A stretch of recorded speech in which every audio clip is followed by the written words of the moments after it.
amahoro y'Imana yongere kuba hejuru ubuzima bwawe. Ndaguhaye ikaze kandi mu kiganiro ubushobozi bw'ijambo. Yesu akugirire neza cyane. Turiko turasangira ikiganiro ubushobozi bw'ijambo, tuko tuganira ku ijambo ry'Imana ry'ibikorwa Satani akora kugira ngo ashobore kuboha umuntu. Nabwiye ko Satani adashobora kwiyadukiza rimwe ngo aca guta mu mwibohero, ngo aca guta mu vyago, aca guta mu ngorane, aca guta mu bibazo. Arategura akagwana intambara yo kukuboha. Ejo twarasomye ijambo ry'Imana riri muri Daniyeli igice caho ca 3 ku murongo waho wa 24.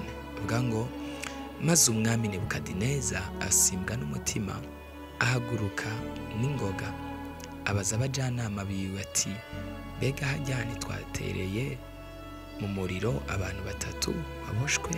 Bishura umwami ati, koko nabo mugenzi. Imana idufashe cyane gose. Nebukadineza yarazi neza kandi ari sûr k'abantu baterewe mu ibohero, kuko yari yabiboneye n'amaso ye. Arabaza n'abandi bo kurandira, avuga ego nibyo. Satani rero azobanza gukora ikintu cyo kukuboha mbere yuko guta mu vyago. Azobanza kukuboha. Kubohwa n'ikintu no gufatwa n'umugozi wacu ku buryo udashobora kucirokoramwo canke kucikuramwo canke kucibohoramwo canke kucivana mu konyene. Satani arakuboha akagushira mu ibohero, akakugarana ubuzima bwawe. Rero wewe ikintu ca mbere ukeneye kubanza kumenya, mbega ndaboshwe? Twama twigishije inyigisho nyinshi zerekana yuko umuntu aboshwe. Igihe cyose ubonye ikintu ko vyanse kugiheba kandi ari icaha, kiba cakubosha. Igihe cyose ubonye kamere vyanse kuheba kandi ikubujije amahoro, iba yakubosha. Igihe cyose ubonye icago kiri hejuru ubuzima bwawe kikanga kugiheba, kiba cakubosha.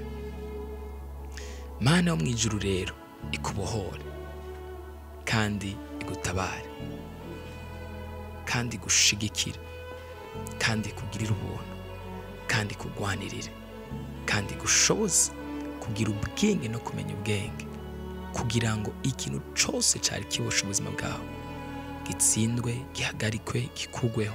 Ntihagire umugambi n'umwe Satani yateguye mu buzima bwawe ushobora gushirwa mu ngiro. Inama zose z'umwijima zitsindwe, inama zose za Satani zitsindwe, inama zose z'abarozi n'abapfumu n'abakonikoni zose zitsindwe. Imana ikugwanirire, ikuneshereze, igushoboze, ikube hafi, kwiyereke mu maja no mu maza. Ntuzufate minenegwe igihe cyose ubonye ikintu kiguma cisubira mu icuro nyinshi cyane kandi ari ikintu kibi. Ntucakire. Oya, hari igihe umuntu avuga ntego ni ibyago vyajereka, nihangane, nigeragezwa, ariko hari igihe ubona ko hari ikintu kiri mu kuboko kw'abadayimoni kirisubira mu icuro nyinshi, kikisubira mu icuro nyinshi, kikisubira mu icuro nyinshi, kikisubira mu icuro nyinshi. One more time, another time, kandi kenshi kandi kenshi kandi kenshi. You need your deliverance. Ukeneye kubohoka.